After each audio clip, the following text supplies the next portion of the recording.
James wiped the grease from his hands as he finished calibrating the atmospheric processor on Kepler 442b. The human colony ship Endeavour had been stranded here for 3 months after their hyperdrive failed, and the crew of 200 souls was running dangerously low on breathable air. The planet's atmosphere was toxic to humans, but James had managed to jury-rig a solution using spare parts from the ship's recycling systems. "Another miracle from our resident engineer," came a melodic voice behind him.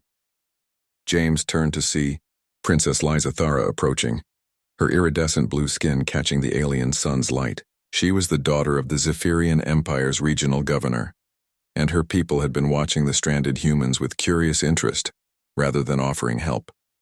The Zephyrians were known throughout the galaxy for their advanced technology and their rigid adherence to protocol, traits that had kept them alive for millennia but made them frustratingly bureaucratic.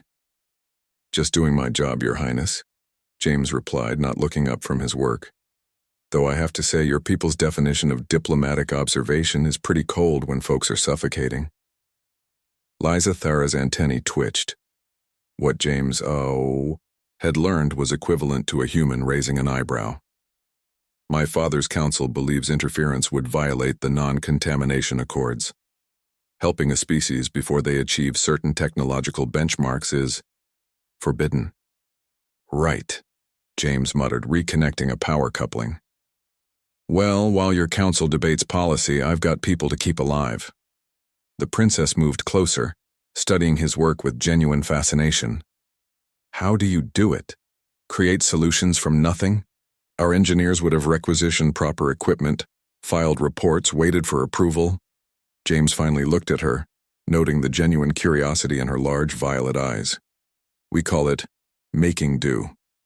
Humans have been improvising our way out of impossible situations since we lived in caves. When you don't have the right tool, you make one. When you don't have the right part, you build it. When the universe says no, we ask why not. But the risk of failure is better than the certainty of death," James finished. He gestured to the humming processor. "This might explode tomorrow or run for 50 years, but my people are breathing today because I tried instead of asking permission." Lysathara was quiet for a long moment, watching the steady stream of breathable air flowing from James's contraption. "In Zephyrian culture, we have a saying, 'The tree that bends survives the storm,' but you humans, you seem to grab the storm and wrestle it to the ground." James laughed, surprised by her insight. "Yeah, that sounds about right." He stood up, stretching his back. "You know, Princess, you're not what I expected from Zephyrian royalty. You actually seem to care about problem-solving rather than just following rules. You'd make a good wife. For some lucky engineer." The words were out before he realized how they might sound. James's face reddened as he opened his mouth to apologize, but Lysathara's antennae had gone completely rigid, a sign of shock he'd learned to recognize. "I accept," she said solemnly. "What?" James blinked. It was a joke, Your Highness, I didn't mean..." In Zephyrian culture, when someone acknowledges another's worthiness and suggests partnership, it is considered a formal proposal, especially when witnessed. She gestured to several Zephyrian guards who had been watching from a distance. "I have been looking for a mate who values innovation over tradition, someone who acts rather than deliberates." James felt the ground spinning beneath his feet. "Princess, I think there's been a misunderstanding." "Is there?" Lysathara stepped closer, her voice dropping to a whisper. "James Chen, in 3 months, you have solved 17 critical problems using nothing but spare parts and human stubbornness. You have kept 200 people alive through sheer refusal to accept defeat. My people have watched you turn garbage into miracles." Her violet eyes met his. "What kind of future do you think we could build together?" Before James could respond, alarms began blaring from the colony ship. Both of them turned to see emergency lights flashing red across the Endeavor's hull. "The main life support array," James breathed, already running toward the ship. "The backup system wasn't designed to handle this load." Lysathara kept pace, beside him, her longer legs easily matching his stride. "How long do your people have?" Maybe 6 hours if we're lucky. James was already mentally cataloging what materials he had left. I need to rebuild the entire circulation matrix, but I don't have enough platinum conductors for the neural pathways. I do, Lysathera said quietly. James stopped running. What? My ceremonial crown. It's pure Zephyrian platinum, molecularly perfect, more than enough for your needs.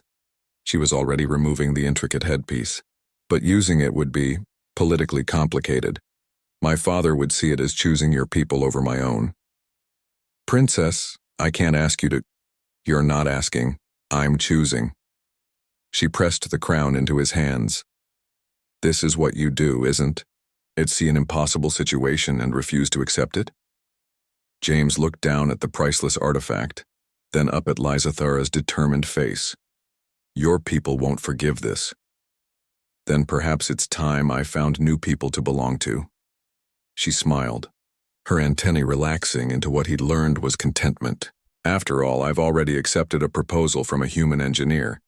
I should probably start learning human customs.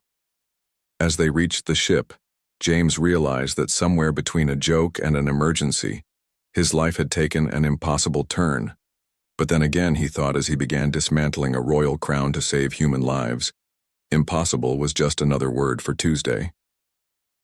6 hours later, the Endeavor's life support hummed steadily with Zephyrian platinum conducting human ingenuity. Princess Lysathera sat beside James in the observation deck, watching the stars. So, she said carefully, about this proposal custom of yours, is there a specific ritual involved? James grinned, pulling a spare bolt from his toolkit and kneeling on one knee. Princess Lysathera of the Zephyrian Empire, will you marry me and help me turn the universe upside down? Her laughter echoed through the ship like music. I thought you'd never ask properly. And somewhere in the distance, the Zephyrian fleet watched in amazement as their princess chose love over law, innovation over tradition, and the beautiful chaos of humanity over the cold perfection of the stars.